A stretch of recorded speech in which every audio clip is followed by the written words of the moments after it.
아무 증상도 없는데 계속 피곤하다면 지금 이 순간에도 간이 조용히 망가지고 있을 수 있습니다. 40년 동안 간에 좋다며 믿어온 헛개차. 의사들은 단호하게 말합니다. 60대 간 해독엔 거의 도움이 안 된다고요. 그렇다면 헛개차와 콩나물을 모두 제치고 의사들이 간 해독 1위로 꼽은 의외의 음식은 대체 무엇일까요? 이 영상 끝까지 보시면 60대 간이 보내는 침묵의 신호와 지금 당장 식탁에서 바꿔야 할 단 하나를 알게 됩니다. 중요한 건강 정보 놓치지 않으시려면 구독과 좋아요 지금 꼭 눌러주세요. 본 영상은 일반적인 건강 정보이며 개인의 건강 상태에 따라 다를 수 있습니다. 증상이 있거나 약을 복용 중인 분은 반드시 의료진과 상담하세요. 저는 김영자입니다. 올해 68이죠. 은퇴하고 나서 시간이 많아졌는데 이상하게 몸은 더 피곤했어요. 아침에 눈을 떠도 개운하지 않았습니다. 계단 몇 층만 올라가도 숨이 차고 저녁만 되면 온몸이 납덩이처럼 무거웠죠. 처음엔 나이 탓이라고 생각했습니다. 주변 친구들도 다 그렇다고 했으니까요. 그런데 건강검진을 받으러 갔을 때 충격적인 말을 들었습니다. 의사 선생님이 제 간 수치를 보더니 심각한 표정을 지으시더라고요. 김영자님, 간 수치가 많이 올라가 있네요. 지방간도 상당히 진행됐습니다. 저는 깜짝 놀랐죠. 간이 나쁘면 어디가 아프거나 황달이 생기는 거 아닌가요? 그런데 저는 아무 증상도 없었습니다.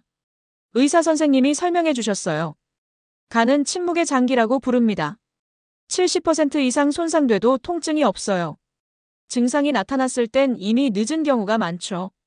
그 말을 듣는 순간 등골이 서늘해졌습니다. 제 몸속에서 간이 조용히 망가지고 있었다는 게 믿기지 않았어요. 선생님은 계속 말씀하셨습니다. 특히 50대, 60대가 되면 간 기능이 자연스럽게 떨어집니다. 젊을 때처럼 회복력도 없고 독소분해 능력도 약해지죠. 그래서 더 조심해야 해요. 저는 그제야 제가 느끼던 만성 피로가 단순한 노화가 아니라는 걸 깨달았습니다. 집에 돌아오는 길에 생각이 많아졌어요. 지난 몇 년간 느꼈던 피로감, 입맛 없음, 소화불량. 이 모든 게 간이 보낸 신호였던 거죠. 하지만 저는 그냥 넘겼습니다. 나이 들면 다 그런 거라고 착각했던 겁니다. 통증이 없으니까 심각하게 받아들이지 않았어요. 그날 저녁 남편에게 검진 결과를 이야기했습니다. 여보, 우리 간 건강 챙겨야 할 것 같아요. 의사 선생님이 지금부터라도 관리 안 하면 큰일 난대요. 남편도 놀란 표정이었죠. 그래? 근데 넌 술도 안 마시잖아. 간이 왜 나빠? 저도 그게 의문이었습니다. 다음 날 다시 병원에 가서 물어봤어요. 의사 선생님은 친절하게 설명해 주셨습니다. 술만 간을 망가뜨리는 게 아닙니다. 고지방 식단, 운동 부족, 스트레스, 약물 복용. 이런 것들이 누적되면 간이 서서히 손상돼요. 특히 중장년층은 대사 기능이 떨어져서 지방간이 쉽게 생기죠. 저는 그제야 제 생활을 되돌아봤습니다. 은퇴 후 운동을 거의 안 했어요. 집에서 텔레비전 보고 친구들 만나서 맛있는 거 먹고 그렇게 지냈죠. 기름진 음식도 자주 먹었습니다. 삼겹살, 튀김, 케이크. 좋아하는 걸 참지 않았어요. 그게 간을 망가뜨리고 있었던 겁니다. 선생님이 마지막으로 당부하셨어요. 지금이라도 늦지 않았습니다. 식습관 바꾸고 운동하고 정기검진 받으세요. 간은 재생 능력이 있는 장기예요. 제대로 관리하면 회복할 수 있습니다. 그 말에 희망이 생겼습니다. 아직 늦지 않았다는 거잖아요. 집으로 돌아오면서 결심했습니다. 이제부터 간 건강을 최우선으로 챙기겠다고요. 통증이 없다고 방심하면 안 됩니다. 침묵의 장기니까요. 증상이 나타났을 땐 이미 손 쓸 수 없을지도 모르죠. 저는 그날부터 간 건강에 대해 공부하기 시작했습니다. 어떤 음식이 좋은지, 무엇을 피해야 하는지. 제 건강은 제가 지켜야 한다는 걸 절실히 느꼈어요. 간 건강을 챙기기로 결심한 저는 가장 먼저 헛개차를 샀습니다. 남편이 젊었을 때부터 술 마신 다음 날이면 항상 헛개차를 끓여 마셨거든요. 간에 좋다는 게 상식이었죠. 저도 40년 넘게 그렇게 믿어왔습니다. 마트에서 헛개차 큰 걸로 2박스 샀어요. 매일 아침 저녁으로 마시기 시작했습니다. 한 달쯤 지났을까요? 피로감은 여전했어요. 오히려 더 심해진 것 같았습니다. 아침에 일어나도 개운하지 않고 오후만 되면 눈꺼풀이 무거웠죠. 이상했습니다. 헛개차를 이렇게 열심히 마시는데 왜 효과가 없는 걸까요? 친구 미선이를 만나서 이야기했어요. 나 요즘 헛개차 엄청 마시는데 피로가 안 풀려. 간에 좋다며. 미선이가 고개를 가웃거리더라고요. 영자야, 헛개차는 숙취 해소용이지 간 기능 회복엔 별로래. 내가 병원에서 들었어. 그 말에 머리를 한 대 얻어맞은 기분이었습니다. 집에 와서 인터넷을 뒤졌어요. 헛개나무에 대한 정보를 찾아봤습니다. 놀랍게도 미선이 말이 맞았어요. 헛개나무는 알코올 분해를 돕는 효과는 있지만 손상된 간세포를 재생시키거나 독소를 직접 해독하는 기능은 약하다고 나와 있었습니다. 특히 60대처럼 간 기능 자체가 저하된 경우엔 기대 효과가 크지 않다고 했죠. 저는 허탈했습니다. 40년 동안 믿어온 상식이 틀렸다니요. 헛개차만 마시면 간이 좋아질 줄 알았는데 그게 아니었던 겁니다. 술 마신 다음 날 숙취를 빨리 깨는 데는 도움이 되지만 만성적으로 약해진 간을 회복시키는 건 다른 문제였어요. 다시 병원에 갔습니다. 의사 선생님께 물어봤죠. 선생님, 헛개차 마시면 간이 좋아지지 않나요? 선생님이 웃으시더라고요. 많은 분들이 그렇게 오해하세요. 헛개차는 숙취 완화에 도움이 되지만 간세포 재생이나 지방간 개선 효과는 제한적입니다. 간 건강을 위해선 다른 접근이 필요해요. 선생님 설명을 듣고 나니 이해가 됐습니다. 헛개차는 일시적인 도움일 뿐이었어요. 술 먹고 속 쓰릴 때 먹는 해장국 같은 거죠. 근본적인 치료가 아니라는 겁니다. 특히 저처럼 술을 안 마시는 사람한테는 더욱 효과가 적었던 거예요. 선생님이 계속 설명하셨습니다. 60대가 되면 간의 대사 능력이 떨어집니다. 젊을 때처럼 독소를 빨리 처리하지 못하죠. 이럴 때 필요한 건 간세포를 직접 보호하고 재생을 돕는 영양소예요. 헛개차로는 부족합니다. 그 말을 듣고 저는 완전히 방향을 바꿔야겠다고 생각했어요. 집에 돌아와서 남편에게 말했습니다. 여보, 헛개차는 숙취용이래요. 우리 간 건강엔 별 도움 안 된대. 남편도 놀랐죠. 뭐? 그럼 내가 지금까지 뭘 마신 거야? 둘 다 허탈하게 웃었습니다. 40년 동안 잘못 알고 있었던 거예요. 그날부터 저는 헛개차 대신 다른 방법을 찾기 시작했습니다. 간에 진짜 도움이 되는 게 뭔지 제대로 알아보기로 했죠. 인터넷 검색만으론 부족했어요. 잘못된 정보가 너무 많았습니다. 전문가에게 직접 물어보고 의학 논문도 찾아봤어요. 친구들한테도 이야기했습니다. 헛개차 맹신하지 마. 숙취엔 좋아도 간 회복엔 별로래. 다들 믿기지 않는다는 표정이었어요. 워낙 오래된 상식이었으니까요. 하지만 사실은 사실이었습니다. 헛개차는 만능이 아니었어요. 저는 깨달았습니다. 건강상식이라고 해서 다 맞는 게 아니라는 걸요. 특히 나이가 들면 몸이 변합니다. 젊을 때 통하던 방법이 60대엔 안 먹히죠. 제대로 된 정보를 찾아야 했어요. 그래야 진짜 간 건강을 지킬 수 있었습니다. 헛개차에 쏟았던 시간과 돈이 아깝긴 했지만 이제라도 알게 돼서 다행이었어요. 늦게라도 바로잡을 수 있으니까요. 헛개차가 답이 아니라는 걸 알고 나서 저는 콩나물에 눈을 돌렸습니다. 텔레비전 건강 프로그램에서 봤거든요. 콩나물의 아스파라긴산이 피로 해소에 탁월하다는 내용이었죠. 저는 바로 다음 날 시장에 가서 콩나물을 한 보따리 샀어요. 매일 콩나물국을 끓여 먹기 시작했습니다. 처음 며칠은 효과가 있는 것 같았어요. 아침에 콩나물국 한 그릇 먹으면 속이 시원했습니다. 기분도 좀 나아지는 것 같았죠. 역시 콩나물이구나 싶었어요. 남편도 좋아했습니다. 당신이 요즘 콩나물국 자주 끓이니까 좋네. 개운해. 저는 신이 났어요. 드디어 제 간 건강을 지킬 방법을 찾은 것 같았습니다. 한 달 넘게 콩나물을 먹었습니다. 국도 끓이고 무침도 해먹고 찜도 했어요. 콩나물 요리의 달인이 된 기분이었죠. 그런데 이상한 점이 있었습니다. 피로감이 완전히 사라지지 않았어요. 아침엔 좀 나은데 오후만 되면 다시 축 늘어졌습니다. 밤에도 잠을 설쳤고요. 친구 순이를 만났을 때 물어봤어요. 순이야, 너도 콩나물 먹으면 피로 풀려? 순이가 고개를 갸웃거렸습니다. 일시적으로는 좀 나은 것 같긴 한데 계속 피곤하긴 해. 너도 그래?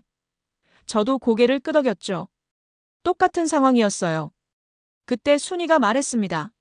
내가 들은 건데 콩나물은 피로회복 보조식품이지 간 해독하는 핵심 음식은 아니래. 아스파라긴산이 좋긴 한데 간세포 재생까지는 못한대. 저는 또 한 번 충격을 받았어요. 콩나물도 완벽한 해결책이 아니었던 겁니다. 집에 와서 또 검색을 시작했습니다. 아스파라긴산에 대해 자세히 알아봤어요. 자료를 읽어보니 순이 말이 맞았습니다. 아스파라긴산은 체내 암모니아를 배출하고 에너지 대사를 돕는 역할을 해요. 그래서 피로 회복에 도움이 되죠. 하지만 간의 독소를 직접 분해하거나 손상된 간세포를 재생시키는 기능은 약했습니다. 다시 병원에 갔어요. 의사 선생님께 물었죠. 선생님, 콩나물 많이 먹으면 간이 좋아지나요? 선생님이 웃으며 대답하셨습니다. 콩나물은 좋은 식품이에요. 피로 해소에도 도움이 되고요. 하지만 간 기능 저하로 인한 만성 피로엔 근본적인 해결책이 아닙니다. 선생님은 계속 설명하셨어요. 김영자님처럼 60대가 되면 간의 해독 능력 자체가 떨어집니다. 이때 필요한 건 간세포를 보호하고 재생을 직접 돕는 영양소죠. 콩나물의 아스파라긴산은 보조적인 역할만 할 뿐입니다. 저는 또다시 방향을 잘못 잡았다는 걸 깨달았어요. 남편에게 말했습니다. 여보, 콩나물도 완벽한 건 아니래요. 보조적으로 먹으면 좋지만 간 회복엔 다른 게 필요하대. 남편이 한숨을 쉬었어요. 그럼 우리 뭘 먹어야 하는 거야? 헛개차도 아니고 콩나물도 아니면. 저도 답답했습니다. 그때 깨달았어요. 제 만성 피로가 반복되는 이유를요. 일시적으로 증상을 완화하는 음식만 찾고 있었던 겁니다. 근본 원인인 간 기능 저하를 해결하는 게 아니라 증상만 가리려고 했던 거죠. 그건 밑빠진 독에 물 붓기였어요. 순이에게 전화했습니다. 순이야, 우리 제대로 된 방법 찾아야겠어. 콩나물로는 부족해. 순이도 동의했어요. 그래, 나도 요즘 똑같아. 뭔가 근본적인 게 필요한 것 같아. 둘이서 같이 정보를 찾아보기로 했습니다. 저는 그날부터 더 열심히 공부했어요. 의학 논문도 찾아보고 전문의 강의도 들었습니다. 콩나물이 나쁜 건 아니에요. 분명 좋은 식품이죠. 하지만 60대 간 건강을 위한 핵심 해결책은 아니었던 겁니다. 저는 더 확실한 답을 찾아야 했어요. 제 간을 진짜로 살릴 수 있는 방법을요. 콩나물까지 실패하고 나니 지쳤습니다. 뭘 믿어야 할지 모르겠더라고요. 그러던 어느 날 대학병원에서 영양 상담을 받게 됐어요. 담당 영양사 선생님이 자료를 보여주시며 말씀하셨습니다. 김영자님, 최근 의사들 사이에서 간 건강식품으로 가장 주목받는 게 있어요. 바로 보말입니다. 보말이요? 저는 고개를 갸웃거렸습니다. 보말이 뭔지도 몰랐어요. 선생님이 사진을 보여주셨죠. 제주도에서 나는 작은 소라 같은 해산물이었습니다. 이게 간에 좋다고요? 믿기지 않았어요. 헛개차도 아니고 콩나물도 아니고 이름도 낯선 해산물이라니요. 선생님이 설명하셨습니다. 보말은 해산물 중에서 타우린 함량이 매우 높아요. 타우린은 간 대사를 돕고 손상된 간세포를 보호하는 역할을 하죠. 특히 중장년층 간 건강에 효과적이라는 연구 결과가 많습니다. 저는 귀가 번쩍 뜨였어요. 드디어 제대로 된 음식을 찾은 것 같았습니다. 상담이 끝나고 집에 와서 남편에게 말했어요. 여보, 보말이라고 들어봤어요? 남편도 처음 듣는 이름이었죠. 보말? 그게 뭔데? 저도 정확히는 몰랐습니다. 인터넷을 뒤지기 시작했어요. 제주 특산품이라고 나오더라고요. 작은 소라처럼 생긴 조개류였습니다. 자료를 읽을수록 놀라웠어요. 보말의 타우린 함량이 정말 높았습니다. 일반 조개보다 몇 배나 많다고 나와 있었어요. 타우린이 간 기능 개선에 효과적이라는 논문도 여러 개 있었죠. 의사들이 왜 추천하는지 이해가 됐습니다. 다음 날 바로 제주 특산품 파는 곳을 찾아갔어요. 마침 보말을 파는 가게가 있었습니다. 주인 아주머니께 물었죠. 이 보말이 간에 좋다는데 사실인가요? 아주머니가 고개를 끄덕이셨어요. 네, 제주 사람들은 옛날부터 보말 먹고 기력 회복했어요. 영양이 아주 좋죠. 보말을 1kg 샀습니다. 집에 와서 손질하고 끓여봤어요. 국물이 진하고 맛있었습니다. 남편도 한 그릇 먹더니 좋아하더라고요. 이거 맛있네. 콩나물국보다 훨씬 고소해. 저도 만족스러웠어요. 맛도 좋고 영양도 좋다니 일석이조였습니다. 그런데 먹으면서도 의문이 들었어요. 정말 보말이 간에 좋은 걸까요? 헛개차도 틀렸고 콩나물도 부족했는데 이번엔 진짜일까요? 저는 다시 병원에 가서 물어보기로 했습니다. 확실히 해두고 싶었어요. 의사 선생님께 여쭤봤죠. 선생님, 보말이 정말 간에 좋은가요? 선생님이 확신에 찬 목소리로 대답하셨습니다. 네, 보말은 의학적으로도 인정받는 식품이에요. 타우린과 여러 미네랄이 풍부해서 간 건강에 실제로 도움이 됩니다. 저는 안도했어요. 드디어 제대로 된 음식을 찾은 겁니다. 선생님은 덧붙이셨어요. 특히 60대 이상 분들한테 좋아요. 나이가 들면 체내 타우린 합성 능력이 떨어지거든요. 음식으로 보충해야 하는데 보말이 최적의 선택 중 하나죠. 저는 기뻤습니다. 제 나이에 딱 맞는 음식이었어요. 집에 돌아와서 남편에게 말했습니다. 여보, 이번엔 진짜예요. 의사 선생님이 확인해 주셨어요. 남편도 웃었어요. 그래. 그럼 이제 보말 자주 먹어야겠네. 저도 고개를 끄덕였습니다. 헛개차와 콩나물로 헤맨 시간이 아깝긴 했지만 결국 답을 찾았어요. 순이에게도 전화했습니다. 순이야, 보말이라고 있어. 간에 진짜 좋대. 의사들이 인정한 거래. 순이도 관심을 보였어요. 정말? 나도 사볼까? 저는 자신 있게 대답했죠. 응, 이번엔 확실해. 한번 먹어봐. 드디어 제 간을 살릴 음식을 찾았다는 확신이 들었습니다. 보말을 먹기 시작한 저는 궁금증이 생겼습니다. 도대체 타우린이 뭐길래 간에 좋다는 걸까요?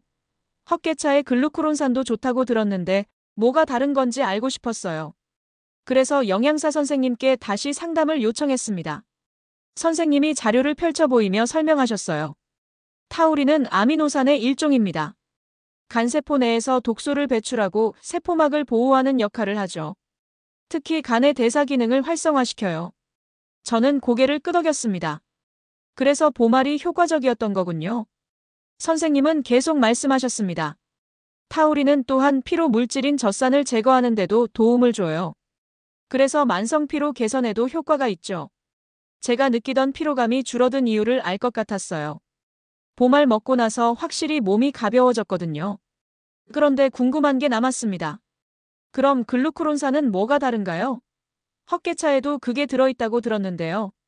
선생님이 웃으며 대답하셨어요. 좋은 질문이에요. 글루코론산은 체내 노폐물을 배출하는 과정에 필요한 성분이죠. 숙취 해소에 도움이 되는 이유예요. 선생님이 자세히 설명해 주셨습니다. 글루코론산은 간에서 독소와 결합해서 소변으로 배출시켜요. 특히 알코올 분해 과정에서 생긴 독소를 처리하는 데 효과적이죠. 하지만 간세포 자체를 보호하거나 재생시키는 기능은 약해요. 저는 이해했습니다. 그래서 헛개차가 간 회복엔 부족했던 거군요. 선생님은 비교해서 설명하셨어요. 타우린은 간세포를 직접 보호하고 대사 기능을 활성화해요. 반면 글루코론산은 이미 생긴 독소를 배출하는 거죠. 둘 다 중요하지만 역할이 다릅니다. 저는 메모하면서 들었어요. 제대로 알아야 제대로 먹을 수 있으니까요. 집에 와서 남편에게 설명해줬습니다. 여보, 타우린은 간을 직접 보호하는 거래요. 글루코론산은 독소 배출만 돕는 거고. 남편이 고개를 갸웃거렸어요. 그럼 헛개차는 술 먹었을 때나 좋은 거네? 제가 고개를 끄덕였죠. 맞아요. 우리처럼 술 안 마시는 사람한텐 보말이 훨씬 나아요. 다음 날 순이를 만났어요. 순이에게도 설명해줬습니다. 순이야, 타우린이 간세포를 보호한대. 그래서 보말이 좋은 거래. 순이가 신기해했죠. 그렇구나. 그럼 나도 보말 사 먹어야겠네. 저는 자랑스러웠어요. 제대로 된 지식을 친구에게 알려줄 수 있어서요. 그날 저녁 인터넷으로 더 자세히 찾아봤습니다. 타우린에 대한 연구 논문도 읽어봤어요. 논문에 따르면 타우린은 간의 지방 축적을 억제하고 간 효소 수치를 개선하는 효과가 있다고 했습니다. 지방간이 있는 저한테 딱 맞는 영양소였던 거죠. 글루코론산에 대해서도 찾아봤어요. 헛개나무 열매에 많이 들어있고 알코올 대사를 돕는다고 나와 있었습니다. 나쁜 성분은 아니에요. 하지만 제가 필요한 건 간세포 보호였지 알코올 분해가 아니었죠. 술을 안 마시니까요. 그제야 왜 헛개차가 효과가 없었는지 명확히 이해됐습니다. 제 상황에 맞지 않는 음식이었던 거예요.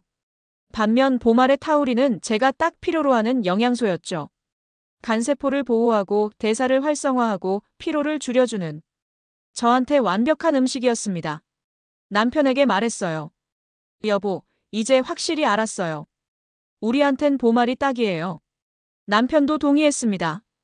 그래, 먹어보니까 확실히 다르긴 해. 피로도 덜하고. 둘 다 만족스러웠어요. 제대로 된 음식을 찾았다는 확신이 들었습니다. 저는 깨달았습니다. 건강식품을 고를 때 중요한 건 유명세가 아니라는 걸요. 내 몸 상태에 맞는 영양소가 뭔지 아는 게 중요했어요. 타우린과 글루코론산의 차이를 알고 나니 앞으로 뭘 먹어야 할지 명확해졌습니다. 제 간 건강은 제가 제대로 알고 챙겨야 했어요. 보말을 먹으면서 제 몸 상태를 유심히 관찰했습니다. 변화가 느껴지기 시작했어요. 가장 먼저 눈에 띈 건 피로감이 줄어든 거였습니다. 아침에 일어날 때 예전처럼 몸이 무겁지 않았어요. 계단도 숨 안 차고 올라갈 수 있었죠. 이게 간이 회복되는 신호인가 싶었습니다. 그런데 문득 생각이 들었어요. 내가 지금까지 놓친 신호가 또 있지 않았을까? 간이 망가지기 전에 이미 경고를 보냈을 텐데 저는 그걸 무시했던 거 아닐까요? 병원에 가서 의사 선생님께 여쭤봤습니다. 선생님, 간이 나빠질 때 어떤 신호를 보내나요? 선생님이 진지하게 말씀하셨어요. 간은 침묵의 장기라고 했죠? 하지만 완전히 조용한 건 아니에요. 두 가지 중요한 신호가 있습니다. 저는 귀를 쫑긋 세웠죠. 선생님이 첫 번째를 설명하셨어요. 이유 없는 만성 피로예요. 충분히 자도 피곤하고 휴식을 취해도 회복이 안 되는 거죠. 저는 깜짝 놀랐습니다. 그게 바로 제가 느끼던 증상이었거든요. 1년 넘게 계속 피곤했어요. 밤에 푹 자도 아침에 개운하지 않았죠. 친구들 만나는 것도 힘들었습니다. 단순히 나이 탓이라고 생각했는데 간이 보낸 신호였던 거예요. 선생님이 계속 말씀하셨습니다. 두 번째는 혈중 중성지방과 콜레스테롤 수치예요. 간이 제대로 기능하지 못하면 지방 대사가 안 돼서 혈액 검사에서 이상이 나타나죠. 저는 작년 건강검진 결과를 떠올렸어요. 중성지방이 높게 나왔었습니다. 그때도 그냥 넘겼었죠. 의사 선생님이 설명을 이어갔어요. 간은 지방을 분해하고 콜레스테롤을 조절하는 역할을 해요. 간 기능이 떨어지면 혈액에 지방이 쌓이게 되죠. 이게 혈관 건강까지 해치게 됩니다. 저는 소름이 돋았어요. 간 문제가 혈관까지 영향을 미친다니요. 집에 와서 작년 건강검진 결과지를 꺼내봤습니다. 중성지방 수치가 정상보다 높았어요. 총 콜레스테롤도 경계선이었죠. 당시엔 나이 들면 다 그렇지 하고 넘겼는데 그게 간이 보낸 두 번째 신호였던 겁니다. 저는 그 신호를 완전히 무시했었어요. 남편에게 말했습니다. 여보, 내가 1년 전부터 간이 나빴던 것 같아요. 피로하고 중성지방 높고 다 신호였는데 모르고 있었어요. 남편이 놀란 표정이었죠. 그랬구나. 그럼 지금이라도 잡아서 다행이네. 저도 고개를 끄덕였습니다. 늦지 않았다는 게 감사했어요. 순이를 만나서 이야기했어요. 순이야, 너도 혈액 검사 한번 해봐.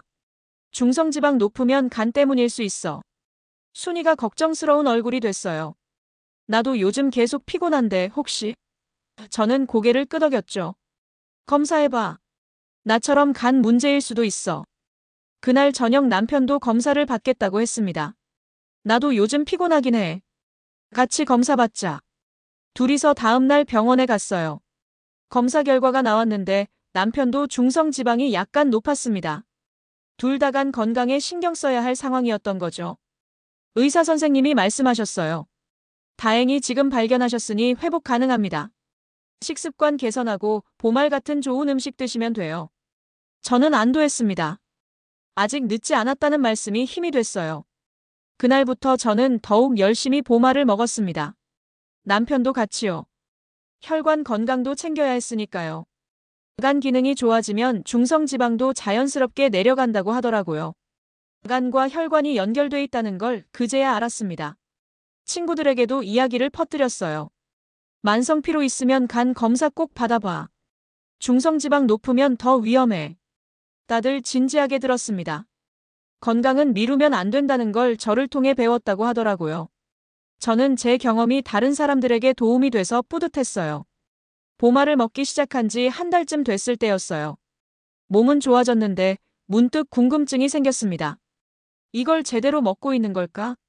혹시 잘못 먹어서 효과가 덜한 건 아닐까요? 영양사 선생님께 다시 상담을 요청했습니다. 선생님이 웃으며 말씀하셨어요. 좋은 질문이에요. 보말은 조리법이 중요합니다. 저는 긴장했죠. 혹시 제가 잘못 먹고 있었나 싶었어요. 선생님이 설명을 시작하셨습니다. 보말은 반드시 익혀서 드셔야 해요. 국이나 된장국, 죽으로 만들어 먹는 게 가장 좋죠. 저는 다행이라고 생각했어요. 제가 주로 국으로 끓여 먹었거든요. 선생님이 계속 말씀하셨습니다. 생으로 먹으면 안 돼요. 폐류는 바닷물에서 자라면서 독소를 품을 수 있어요. 특히 여름철엔 조심해야 하죠. 저는 소름이 돋았습니다. 생각 없이 먹었다간 큰일 날 뻔했어요. 선생님이 주의사항을 더 알려주셨어요. 구매할 때 반드시 믿을 수 있는 곳에서 사세요. 제주 직송 같은 곳이 안전합니다. 그리고 해감을 충분히 시켜야 해요. 저는 메모하면서 들었습니다. 해감이 왜 중요한지 물어봤죠. 선생님이 설명하셨어요. 보말 같은 조개류는 모래나 불순물을 품고 있어요. 해감을 제대로 안 하면 식감도 안 좋고 소화도 안 되죠. 소금물에 3시간 이상 담가두는 게 좋아요. 저는 집에 가서 바로 실천해야겠다고 생각했습니다. 그날 집에 와서 남편에게 말했어요. 여보, 보말 조리할 때 조심해야 해요. 반드시 익혀 먹어야 한대요. 남편이 고개를 끄덕였습니다. 그렇구나. 그럼 우리 앞으로 국으로만 먹자. 저도 동의했죠. 안전이 최우선이니까요. 다음 날 시장에 가서 보말을 샀어요. 이번엔 더 꼼꼼히 봤습니다. 아주머니, 이거 언제 들어온 거예요? 주인 아주머니가 대답하셨어요. 어제 제주에서 왔어요. 신선해요. 저는 안심하고 샀습니다. 신선도가 중요하다는 걸 배웠거든요. 집에 와서 바로 해감을 시작했어요. 큰 볼에 소금물을 만들고 보말을 담갔습니다. 3시간을 기다렸죠. 중간중간 물도 갈아줬어요. 선생님 말씀대로 꼼꼼하게 했습니다. 시간이 오래 걸리긴 했지만 건강을 위해선 당연한 일이었어요. 해감이 끝나고 보말을 깨끗이 씻었습니다.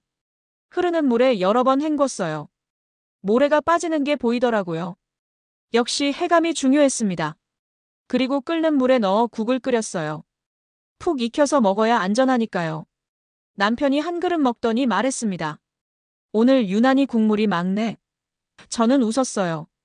해감을 제대로 해서 그래요. 모래가 다 빠졌거든요. 남편도 고개를 끄덕였죠. 역시 제대로 해야 맛도 좋구나. 둘 다 만족스러운 저녁이었습니다. 순이에게도 조리법을 알려줬어요. 순이야, 보말 먹을 때 꼭 익혀 먹어. 생으로 먹으면 위험해. 순이가 깜짝 놀랐습니다. 몰랐어. 고마워, 영자야. 저는 뿌듯했어요. 제가 배운 걸 친구에게도 알려줄 수 있어서요. 영양사 선생님께 다시 여쭤봤습니다. 선생님, 보말 영양소는 익혀도 괜찮나요? 선생님이 대답하셨어요. 네, 타우린은 열에 강한 편이에요. 국으로 끓여도 영양 손실이 적죠. 저는 안심했습니다. 제대로 익혀 먹으면서 영양도 챙길 수 있다니 다행이었어요. 그날부터 저는 보말 요리 전문가가 됐습니다.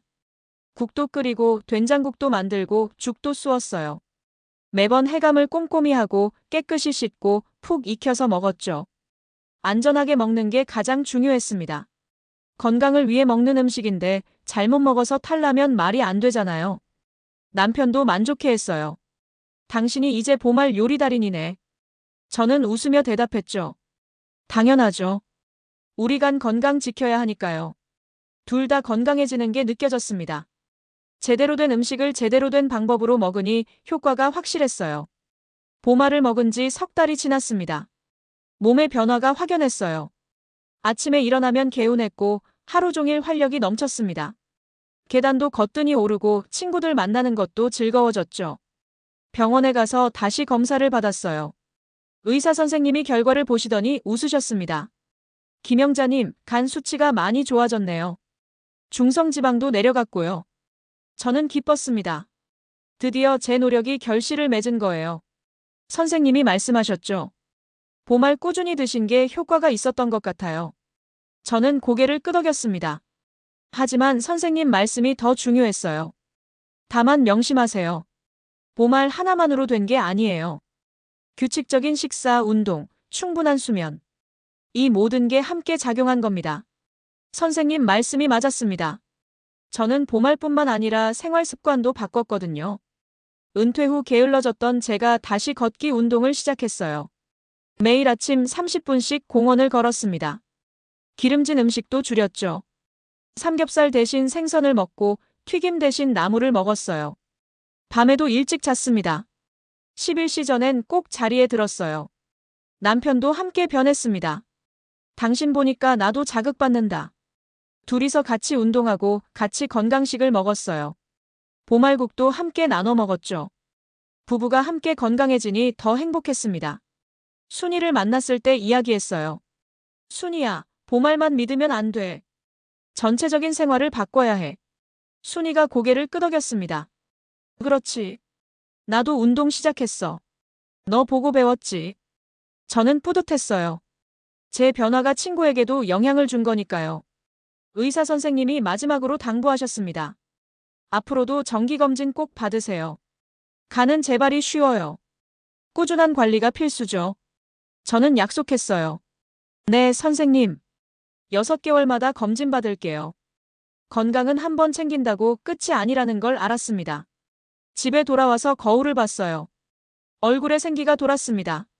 3개월 전 지쳐 보이던 제 모습과는 달랐죠. 간이 좋아지니 온몸이 살아난 기분이었어요. 피부도 맑아지고 눈빛도 또렷해졌습니다. 남편이 말했어요. 당신 요즘 젊어 보여. 저는 웃었습니다. 간 건강 챙기니까 그런가 봐요. 정말 그랬어요. 간이 우리 몸의 중심이라는 말이 실감났습니다. 간이 건강하니 모든 게 좋아졌어요. 그날 저녁 일기를 썼습니다. 지난 석 달의 여정을 되돌아봤어요. 헛개차로 시작해서 콩나물을 거쳐 마침내 보말을 찾기까지. 쉽지 않은 과정이었죠. 하지만 포기하지 않았습니다. 제 건강을 지키기 위해 끝까지 방법을 찾았어요. 일기 마지막에 이렇게 썼습니다. 60대 간 건강의 핵심은 특정 음식 하나가 아니다. 꾸준한 일상 식단과 생활 습관의 변화다. 보말은 그중 하나의 도구일 뿐이다. 제가 깨달은 가장 중요한 진실이었어요. 다음 날 친구들에게 단톡방 메시지를 보냈습니다. 여러분, 간 건강 꼭 챙기세요. 보말도 좋지만 생활 습관이 더 중요해요. 같이 건강해져요. 친구들이 응원 메시지를 보내왔어요. 다들 자극받았다고 했습니다. 순이가 전화를 걸어왔어요. 영자야, 나도 검진 받았어. 간 수치 좀 높다고 나왔어. 너처럼 보말 먹고 운동 시작할게. 저는 응원했죠. 그래, 순이야. 포기하지 마. 나도 도와줄게. 함께 건강해지는 게 목표였습니다. 저는 이제 확신합니다. 60대 간 건강은 하루아침에 만들어지지 않아요. 매일매일의 작은 선택이 모여서 만들어지는 거죠. 보말을 먹는 것도 중요하지만 그보다 더 중요한 건 꾸준함입니다. 정기검진도 받고 운동도 하고 잘 먹고 잘 자는 것. 이 모든 게 합쳐져야 진짜 건강이 만들어지는 겁니다. 저는 앞으로도 이 습관을 계속 이어갈 거예요. 제 간을 위해서, 제 삶을 위해서요.